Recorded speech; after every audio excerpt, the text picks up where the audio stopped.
What's going on, everybody? Welcome back to a video on my channel, Early Plays, and again, it's been an incredibly long time. Basically, I know I haven't uploaded in about 2 weeks, and the last video I did was a tier list, which got an insane amount of views for with a channel on my side. So it was absolutely incredible. So thank you so much for the support on that.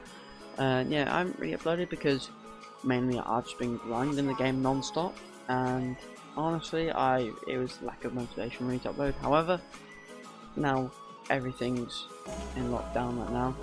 I thought, you know what, might as well get back to uploading. I've got a lot of time to waste, so I thought might as well do it on Grand Cross. So yeah, so in this video I'm going to talk about the new Merlin, whether you should summon or not. Just go over her whole character really, and you know, depend and well, not depend, and say where, you know, if she's worth it or not, or saying she's a good character. The quick summary is she's an extremely good character, but I'm not going to say if you should summon her or not yet, but I'll get into that later in the video. So yeah, just start from a minute. I've just got the banner on the side here.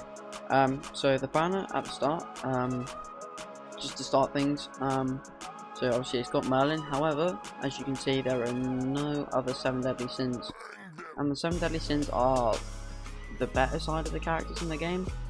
So there's no Green King, there's no Counter Meliodas, all that lot that you want to be going for dupes.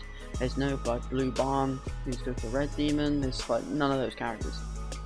So which is, it's kind of annoying, but I mean, at the moment there's not really a lot of like insane 7 deadly sin characters. There's a lot of good. Most of them are good. Obviously, like, you know, Green Counter Melee, Green King, Blue Barn, all that. They're really good characters. But it's like, it's weird because they got the SR Meliodas and like the Red Dian here. It's just like, okay, it's a bit weird, but and they, you know, they got the Gotha as well. So that's kind of confusing to me, but I don't know. It's whatever really. So, and it's kind of, to be honest, I'm going to be honest, I don't really like how they're releasing coin strip units as banners.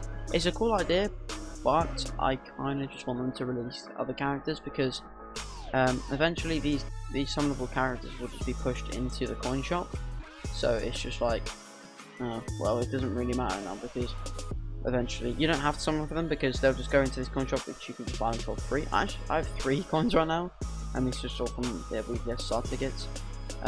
So yeah, I mean, like, you can just trade in these characters, SR coins to get SR dupes, and then just get Bitcoins to buy that character that you want. So I feel like it's not really that great, but the characters are just so good that it's almost worth something. But anyway, so yeah, moving on to her actual character. Her attack card, which is really helpful, is called Sphere Explosion. It inflicts 120% up to 450% of attack on one enemy and depletes 1 to 3 ultimate remove gauge orbs. Now this is really helpful, and you'll see later on it'll be really helpful on things like PvP, because at the moment teams that consist of Blue Dian and Blue King are like just proper alt rush teams that run like alt food and stuff like that. So there's a lot of alt rush teams right now, so this is going to be a good counter to that. And also it actually does quite a lot of damage as well. She does a lot of damage on the level 3 and a good amount on the level 2 as well. The level 1 doesn't do too much damage, but it's just there to get rid of the old gauge. But the level 2 and level 3 do a lot of damage as well. This is really good and will be really handy as well later on. Next card, Perfect Cube. This is one of the other reasons why she's amazing, because she creates a barrier around all allies equal to 150% of her attack for 2 turns. Also it goes up to 375% for 2 turns. So which is why when you gear Merlin, if you do summon for her, you should gear her in attack and defense, not like HP and defense, even though she's like a support character. You should put gear in attack and defense, just so that, you know, you can actually tank more instead of having that higher HP stat. And then her ultimate, Exterminate Ray, same as the Red Merlin, inflicts damage equals 540% of attack on one enemy and disables attack skills for 2 turns. It's a very strong ultimate, does a lot of damage, especially because you can get an easy fate partner from Arthur. As Arthur is a coin shop unit, right? He is, isn't he? The Red Arthur is a coin shop unit. Yeah, Red Arthur's a coin shop unit, and the Blue Arthur is just an SR, so it's really easy to get a hold of him. And yeah, she does a lot of damage on her ultimate, really good. And now moving on to our passive, which you can't actually see, but I'll just get it here. So various samples, she fills the ultimate move gauge of all allies but at one or by the start of the battle. Now that is why she is, what I said later on, she'll be insane, because there's a certain team composition called Kingdom, which is incredible. It's going to be one of the best PvP teams, and I think it still is one of the best PvP teams in JP. I'm not too sure, because I don't really play JP that much, I don't really follow it, but I think I'm pretty sure it's still one of the better teams that you can run in PvP, even though it got its nerf from like the whole cleansing thing. You can cleanse and then attack the people that have like been petrified or like attacked or whatever. So it literally hasn't stopped it, because with that patch it buffed King as well, so it's just like, it's more like a balance, not a nerf really. But yeah, that's why she's really helpful. She's normally a character you have in the back and not at the front, just because of that passive. And yeah, teams, and basically she counters and supports ult rush teams, which is like, it's really weird, but it's really good at the same time on how it works. Yeah, because at the moment my PvP team is Blue Diane, Blue King, and the Green SSR Elizabeth. Which is a really good team for ult rush. So this Merlin will be a really good counter to teams like that. So yeah, that's why she's probably going to be something for a lot, because if you've watched like people play JP, you know how good she is and how like she's used on like a lot of PvP teams.